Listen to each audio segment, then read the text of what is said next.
एक बार फिर वहां पर वॉर रूम्स का एहतमाम किया जा रहा है। एक बार फिर जोर जोर से चीखने चिल्लाने की आवाजें आ रही हैं और ये सारा माहौल बनाया जा रहा है क्योंकि भारत, हम कल ही अभी बात कर रहे थे बल्कि कि पाकिस्तान के साथ तो कशीदगी चली रही है, लेकिन अब दीगर हमसायों के साथ भी भारत की जारहियत और जंगी जुनून वहां पर देखा जा रहा है। नेपाल और अब चीन, वहां पर बहुत ज्यादा टेंशन है और चीन ने जवाब भी दिया है जिस पर भारत बहुत ही गम और गुस्से का शिकार है और कहता है कि जी हम उसको जवाब देंगे। अब ऐसी सूरत हाल में क्या आगे होने जा रहा है? अपने एनालिस्ट से हमारा सवाल कुछ यूं है कि खित्ते में हमसायों से भारत का ये बढ़ता हुआ जारहाना रवैया क्या फौरी जंग का बायस बन सकता है?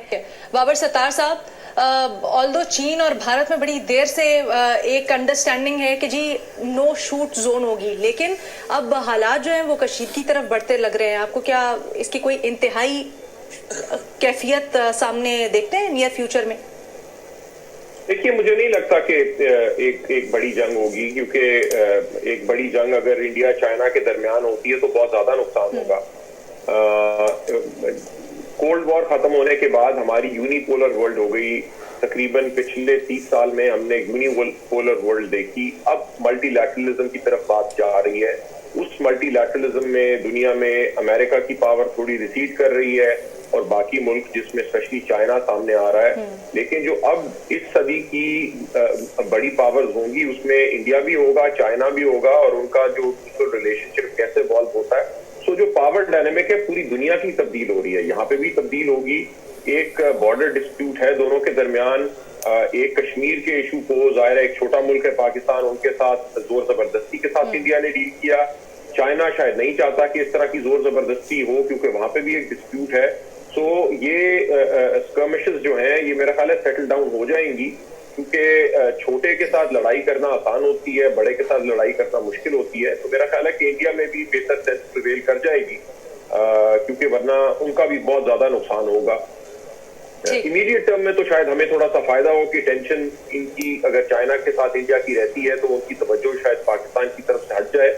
लेकिन लॉन्ग टर्म में अगर इस खित्ते के अंदर हम अमन देखना चाहते हैं तो बड़ा जरूरी है कि जिस तरह के इनिशिएटिव चाइना ले रहा था, रोड और बेल्ट इनिशिएटिव के, इकोनॉमिक इंक्लूजन की तरफ बात जाए बजाय इसके कि आप जंगों की तरफ जाए। ठीक है हसन निसार साहब, अब जंग के डायनामिक्स बड़े चेंज हो गए हैं। अब वो रिवायती वॉरफेयर नहीं होती है, तो क्या आपको लगता है कि कोई इंतहाई कदम उठा सकते हैं दोनों जानिब से? कुछ ये तो आपने मेरी इंफॉर्मेशन में बड़ा ज़बरदस्त इजाफा कर दिया, thank you very much for that. Babar Sattar साहब ने जो कहा वो बहुत खूब और बहुत बुनियादी, बहुत ही एकेडमिक किस्म की बात। तो मेरा ज़ाती ख्याल ये है कि हिंदुस्तान अपने मुंह से बड़े निवाले के बारे में एक हद से आगे नहीं जाएगा, बस। ठीक है मुनीब, आपको क्या लगता है? बरखा दत्त साहिबा ने आज ट्वीट किया और वो कहती हैं कि जी जो हम चाइना को अंडर एस्टिमेट कर रहे थे या उनसे जो नो शूट स्टैंड ऑफ था हमारा, अब उसको खत्म हो जाना चाहिए। देखिए, यहाँ जो अभी जिस तरह बाबा साहब ने फरमाया है, भट्टी साहब ने भी, मजहर साहब ने भी मेरे ख्याल में बड़ी अच्छी रीजनिंग दी है। तो इसके अंदर क्या ऐड किया जा सकता है सिवाय इस एक जुमले के, जो आपको याद होगा एक हॉलीवुड की फिल्म थी बड़ी मशहूर, वैन डैम की, हार्ड टारगेट आई सपोज। उसमें कहा, उसका जो लोगो जो था लाइन थी कि don't hunt what you can't kill. तो फिर चाइना के लिए मेरे ख्याल में इंडिया के लिए सबक है। It's a bit. ठीक है मजहर अब्बास साहब, देखिए जब नरेंद्र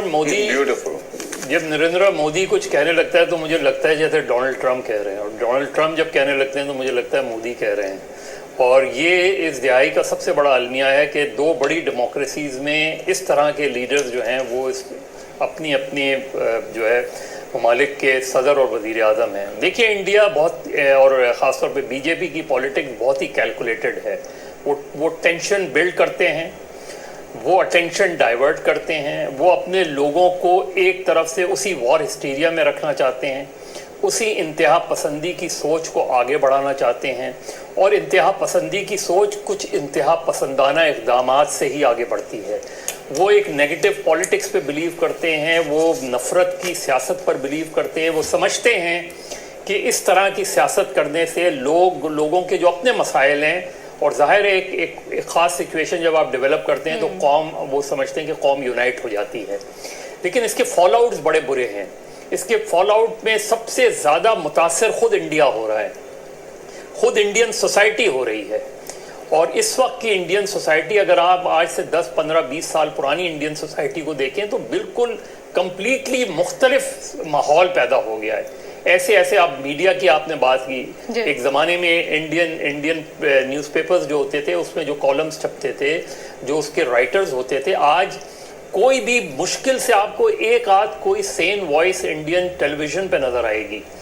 ये इंडियन सोसाइटी में जो ट्रांसफॉर्मेशन नज़र आ रही है हमें, इसका नुकसान सिर्फ इंडिया को हो रहा है, इसकी तबाही खुद इंडिया के अंदर हो रही है। लेकिन